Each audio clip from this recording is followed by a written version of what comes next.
सभी विद्यार्थियों का एक्टिव स्टडी आईक्यू पोर्टल पर स्वागत है।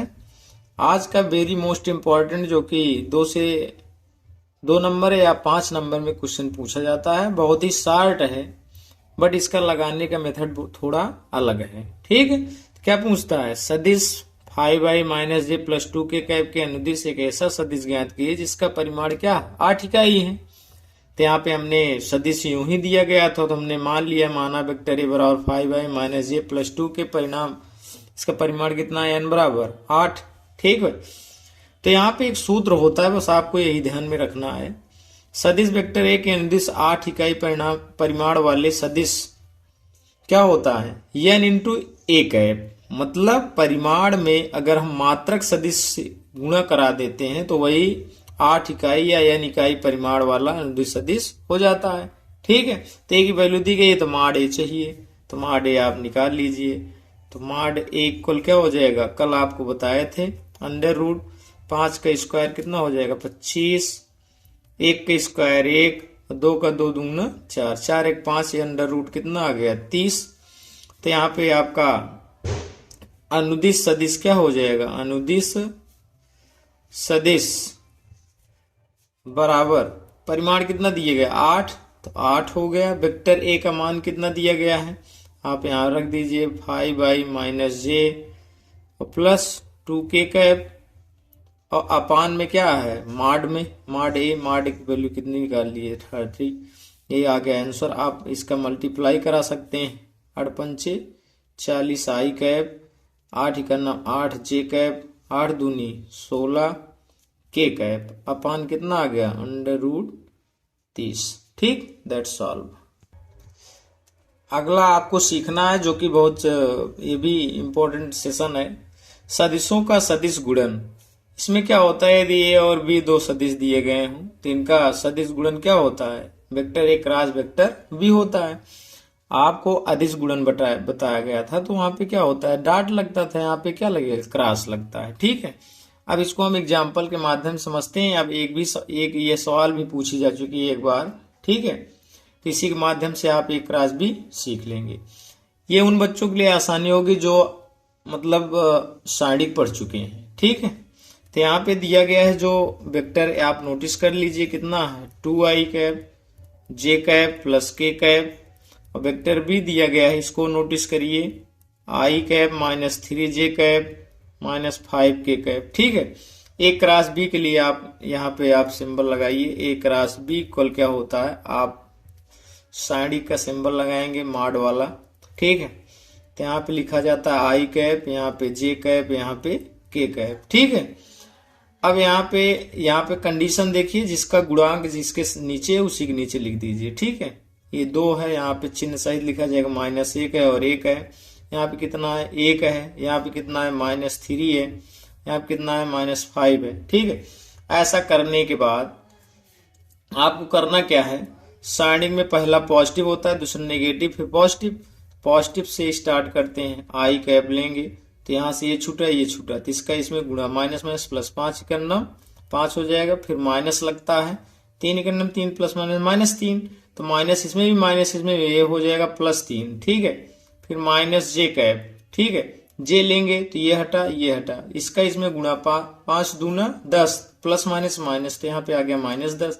यहाँ पे ऑलरेडी माइनस होता है, इसका यहाँ पे गुणा कराएंगे 1 करना में 1, तो 1 हो गया ये। ठीक है, अब यहाँ पे क्या आएगा? आप अगला लेंगे प्लस के कैप, तो के यहाँ पे ये छूटा। ठीक है, इसका इसमें प्लस माइनस माइनस 3 दूना 6 -6, यहाँ पे ऑलरेडी माइनस 1 करना में 1 -1, तो +1 हो जाएगा। ठीक है, बस इसी को आप सॉल्व कर दीजिए। 5 3 8 आई कैप, यहाँ पे कितना आएगा? -10 1 11 -11 माइनस प्लस हो जाएगा, तो यहाँ पे हो गया 11 जे कैप। ठीक है, अब यहाँ पे 6 में से 1 घटाएंगे तो -5 आएगा, क्योंकि चिन्ह बढ़ा हुआ है ये। ठीक है, तो माइनस यहाँ पे लग जाएगा कितना? 5 के कैप। ठीक है, अब आ गया आपका ए क्रॉस बी, क्योंकि यहाँ पे निकालना है माड आप निकालते कैसे हैं? यहाँ पे देख लीजिए, vector A cross vector B का माड निकालना है, तो अंडर रूट लगाएंगे।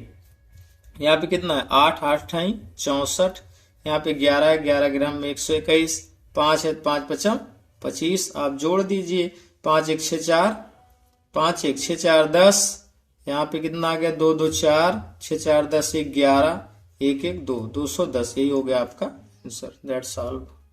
यहाँ पे दो सेशन है। यदि त्रिभुज एबीसी की संलग्न भुजाएं ए कॉमा बी हो तो इसका क्षेत्रफल कैसे निकाला जाता है, हाफ ए क्रॉस बी, और क्षेत्रफल वर्ग इकाई में होता है, वर्ग इकाई लिख दीजिए। यहाँ पे क्या है, यदि चतुर्भुज एबीसीडी की संलग्न भुजाएं ए कॉमा बी हो तो एरिया एबीसीडी क्या होता है, माड ए क्रॉस बी निकाल देना है। ठीक है, इस प्रकार जैसे माड ए क्रॉस बी यहाँ पे निकाला गया, सेम ऐसे निकाल देना है। ठीक है, कोई भी त्रिभुज दिया गया हो एनीवन, उनकी जो दो संलग्न भुजाएं, ठीक है, जैसे मान लीजिए कोई ये त्रिभुज है तो क्या है ए बी और सी, तो अगर जैसे ए बी है तो आपको बी सी पता होना चाहिए, तो half half A B cross B C निकल जाएगा। ठीक है, अगर ए सी पता है बी सी तो आप हाफ हाफ क्या निकाल सकते हैं, बी सी क्रॉस ए सी। ठीक है, उसी तरह से समांतर चतुर्भुज में, समांतर चतुर्भुज ज्यादातर पूछता है। ठीक है, तो आप समांतर के लिए याद रखिए तो क्या होता है, यहाँ पे ए बी सी और डी जैसे लिए तो संलग्न भुजा मतलब जो एक ही बिंदु से स्टार्ट हो। ठीक है, जैसे ए है डी ए हो गया और डी सी, तो हाफ हाफ इसमें नहीं लगता है, इसमें क्या लगाएंगे A D cross D C. ठीक है, अगर यहाँ से ये दोनों भुजा लेना है तो यहाँ से starting point A, starting point A है, तो क्या आएगा बी सी क्रॉस ए सी। ठीक है, तो इस तरह से आप चतुर्भुज या त्रिभुज के क्षेत्रफल निकाल सकते हैं। ठीक, क्वेश्चन है, यदि समांतर चतुर्भुज संलग्न भुजाएं वेक्टर ए बराबर 3i प्लस जे प्लस 4k और वेक्टर बी बराबर i माइनस जे प्लस के कैप है तो समांतर चतुर्भुज के क्षेत्रफल ज्ञात कीजिए। सेम कंडीशन वही है। ठीक है, तो अभी आपको समांतर चतुर्भुज का क्षेत्रफल बताया गया कि माड ए क्रॉस बी होता है, तो पहले ए क्रॉस बी निकालिए। ठीक है, vector A cross vector B निकालेंगे, तो आपको बताया गया यहाँ आई, यहाँ पे जे, यहाँ पे के, थोड़ा प्रैक्टिस हो जाए इसी के अकॉर्डिंग ए क्रॉस बी कैसे निकलता है।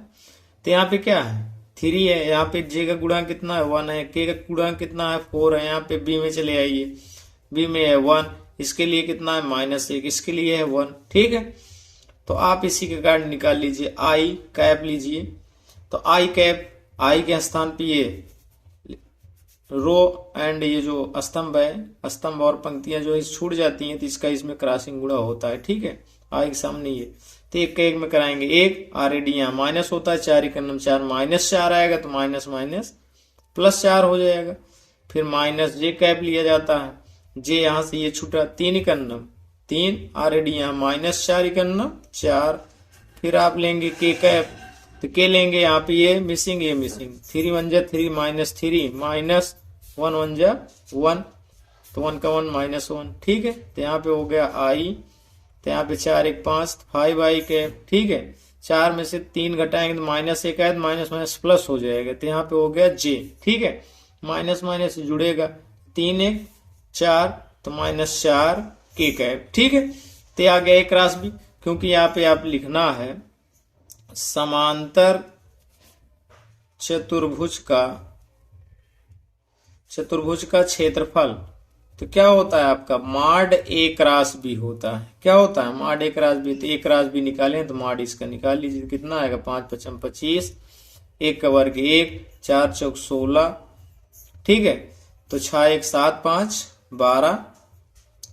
ठीक है, 1 1 2 1 3 1 4, तो √42 वर्ग इकाई। ठीक है, ये हो जाएगा आंसर। ठीक, वेरी मोस्ट इंपॉर्टेंट इस सेशन के लिए, माना वेक्टर ए वेक्टर बी 3 इस प्रकार के सदिश हैं कि माड ए वेक्टर इक्वल 3 है, माड बी इक्वल 4 है, माड सी इक्वल 5 है, और इसमें प्रत्येक अन्य दो सदिशों के योगफल पर लंबवत है। लंबवत कंडीशन बताए थे, ए डॉट बी बराबर 0, तो कह रहा है माड ए प्लस बी प्लस सी माड, मतलब इसकी वैल्यू ज्ञात करना है। ठीक है, हमने यहाँ पे जो दिया गया था माड ए बराबर 3, माड बी बराबर 4, माड सी इक्वल कितना है 5। अब प्रश्न से कह रहा है जो प्रत्येक सदिश है, जैसे ए है तो बी और सी के योगफल पर है। ठीक है, तो हमने निकाला A dot vector B plus C equal 0 लिख सकते हैं। माड बी है तो बी के अतिरिक्त क्या आएगा ए और सी आएगा, तो इसके इक्वल 0, सी है तो ए प्लस बी इक्वल आएगा। ठीक है, अब जो दिया गया आप इसके अकॉर्डिंग चलिए, तो क्या है इसी की वैल्यू चाहिए माड ए प्लस माड बी प्लस माड सी। ठीक है, तो ये इसका अगर होल स्क्वायर करें तो आप इसको क्या लिख सकते हैं एक्चुअली में, बताइए। आपको बताया गया था यहाँ पे, आप समझ लीजिए vector A dot vector A है तो इसको आप लिख सकते हैं मॉड ए का होल स्क्वायर, ठीक है।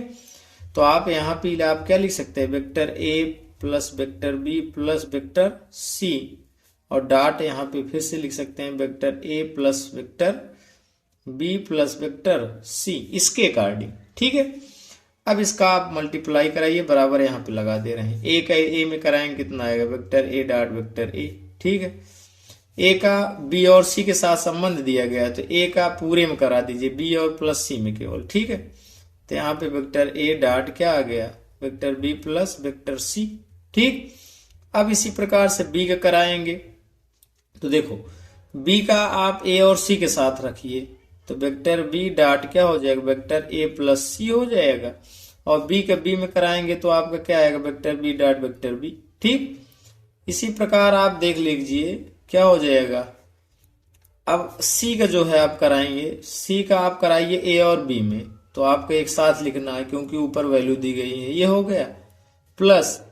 अब यहाँ पे देखिए सी का सी में होगा तो क्या आएगा, यहाँ पे लिख दो सी डॉट सी, ठीक।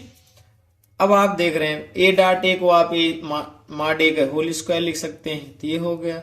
अब इसकी वैल्यू आपको यहाँ पे दी गई है सबके लिए, ए 0 हो जाएगा, ये भी हो गया 0।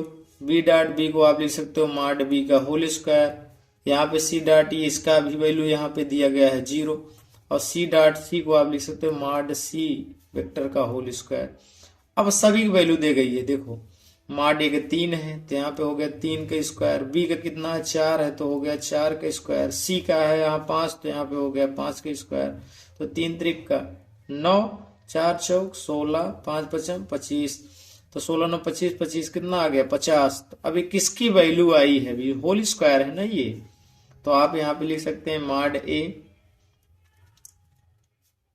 Plus B plus C equal हो जाएगा। अभी ये स्क्वायर जो है इधर आएगा तो क्या बच जाएगा √50, तो ये हो गया आंसर, ठीक। That's all.